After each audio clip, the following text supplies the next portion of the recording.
Assalamualaikum warahmatullahi wabarakatuh. Alhamdulillahi rabbil alamin. Wabihi nasta'inu ala umuri dunya waddin.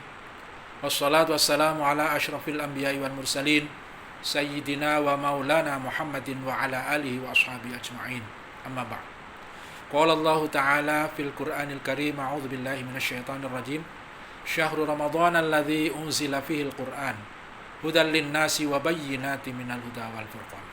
Ma'asyiral muslimin jamaah Masjid Kampus Undip rahimakumullah. Puji syukur alhamdulillah kita panjatkan, kita masih dianugerahi umur panjang dan kesehatan, bisa melaksanakan rangkaian ibadah di bulan Ramadan tahun 2020 Miladiyah atau 1441 Hijriah, yakni bulan Ramadan di tengah-tengah mewabahnya virus corona. Ini tentunya sesuai dengan atau diijabahnya lantunan doa kita yang biasa kita panjatkan sejak bulan Rajab. Allahumma barik lana fi Rajaba wa Sya'bana wa ballighna Ramadan. Salawat serta salam marilah kita tidak henti-hentinya senantiasa panjatkan untuk junjungan kita Nabi Agung Muhammad sallallahu alaihi wasallam.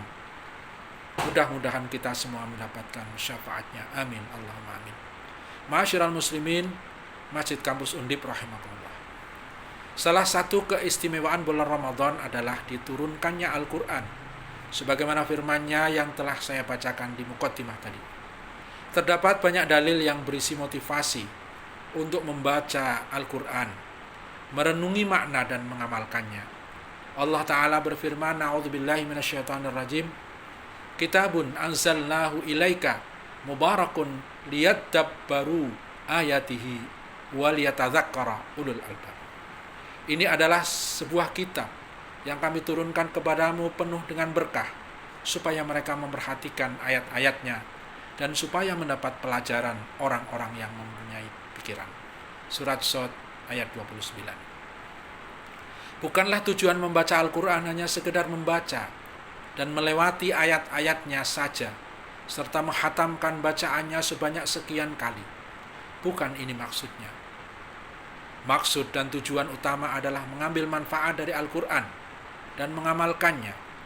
Membaca Al-Quran merupakan sarana dan jalan untuk mengamalkan Al-Quran. Membaca Al-Quran sendiri adalah sebuah amal soleh.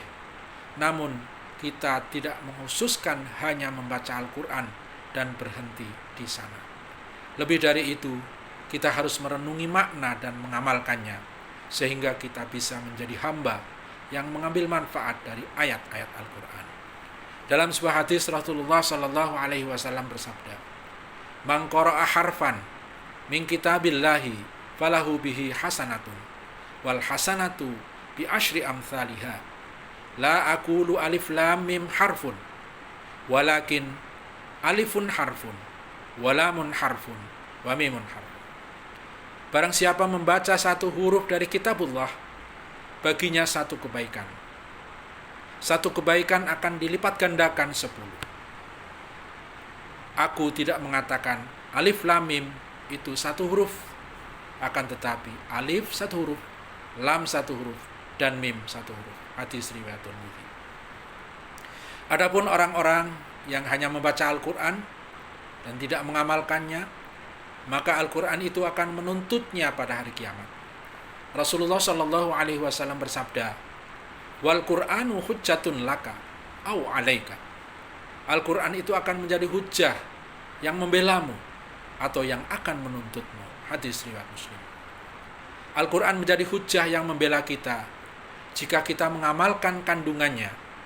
Al-Quran akan menuntut kita jika kita tidak mengamalkannya.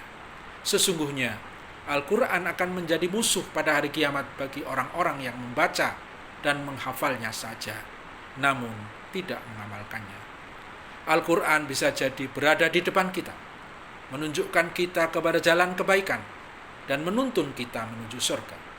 Al-Quran juga bisa jadi berada di belakang kita, yang akan menarik kita ke dalam jurang neraka. Na'udzubillah min dzalik. Allah Ta'ala berfirman, wa uhiya ilayya hadzal Qur'an li'unzirakum bihi wa man balagh. Dan Al-Qur'an ini diwahyukan kepadaku supaya dengan dia aku memberi peringatan kepadamu dan kepada orang-orang yang sampai Al-Quran kepadanya. Al-Quran adalah hujjah dan peringatan. Dalam Al-Quran Allah Ta'ala telah menjelaskan manakah yang benar atau hak dan manakah yang salah atau batil. Allah Ta'ala telah menjelaskan manakah yang merupakan petunjuk atau hidayah dan manakah kesesatan. Barang siapa yang mengamalkannya, merekalah orang-orang yang berbahagia. Namun barang siapa yang meninggalkannya, merekalah orang-orang yang celaka. Allah Ta'ala berfirman, A'udzubillahi minasyaitonirrajim. Wa man a'rada 'an dzikri fa inna lahu ma'isyatan dhanka wa nahsyuruhu yaumal qiyamati a'ma. Dan barang siapa berpaling dari peringatanku, maka sesungguhnya baginya penghidupan yang sempit, dan kami akan menghimpunkannya pada hari kiamat dalam keadaan buta. Surat Toha ayat 124. Ma'asyiral muslimin jamaah Masjid Kamus Undip rahimakumullah.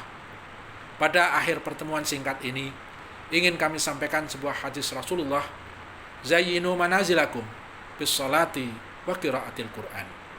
Hiasilah rumahmu dengan mendirikan salat dan membaca Al-Quran.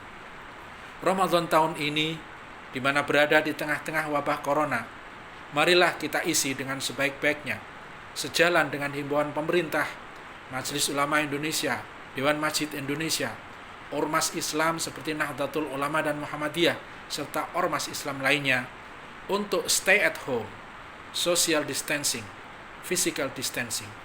Maka sholat tarawih maupun tadarus Al-Quran tidak menjadi masalah apabila kita laksanakan sendiri di rumah. Bahkan sebetulnya hal ini sesuai sekali dengan hadis yang telah saya bacakan di atas.